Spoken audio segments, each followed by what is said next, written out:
আমি আমার সেফটি সিকিউরিটির বারণ থাকা সত্ত্বেও আমি নিজে আপনাদের এখানে ছুটে এসেছি। তার কারণ আমি আপনাদের আন্দোলনকে কুর্নিশ জানাই। আমি নিজে স্টুডেন্ট মুভমেন্ট থেকে উঠে আসা লোক।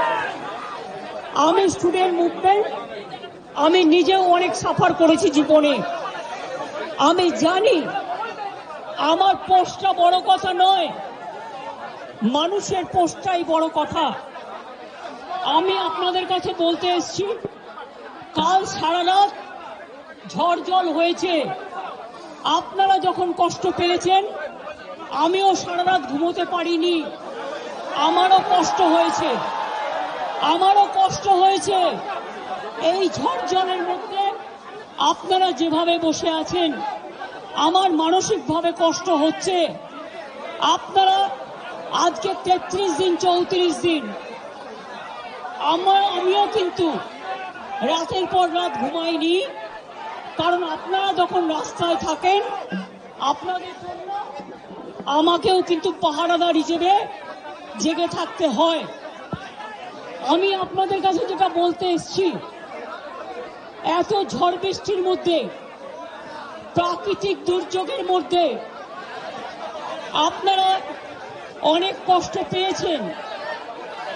আর কষ্ট না করে যদি আপনারা কাজে ফিরতে চান, আমি আপনাদের প্রতিশ্রুতি দিচ্ছি, আপনাদের ডিমান্ডগুলো আমি কথা বলে সহানুভূতির সাথে আমি স্টাডি করব। আমি অফিসারদের সাথে কথা বলবো। আমি একা সরকার চালাই না, আমার সাথে একটা chief secretary, home secretary, DG police সবাই আছেন। আমি আপনাদের বলতে চাই, আপনাদের ডিমান্ডগুলো আমি ভাববো, আমি চিন্তা করব। যদি কেউ দোষী হয়, তিনি নিশ্চয়ই শাস্তি পাবেন। এবং আমি চাই তিলোত্তমার বিচার হোক। আমি সিবিআইকে অনুরোধ করব, যত তাড়াতাড়ি বিচার হোক। এমনকি 3 মাসের মধ্যে তারা যেন ফাঁসির অর্ডার দেয়। আমি এটা সিবিআইকে অনুরোধ করব আপনাদের প্ল্যাটফর্মে বসে। আর আপনাদের কাছে আবেদন জানাবো, আমাকে একটু সময় দিন। আমি ব্যাপারগুলো নিয়ে আমি চিন্তা ভাবনা করব। যদি আপনাদের আস্থা ভরসা আমার উপর থাকে,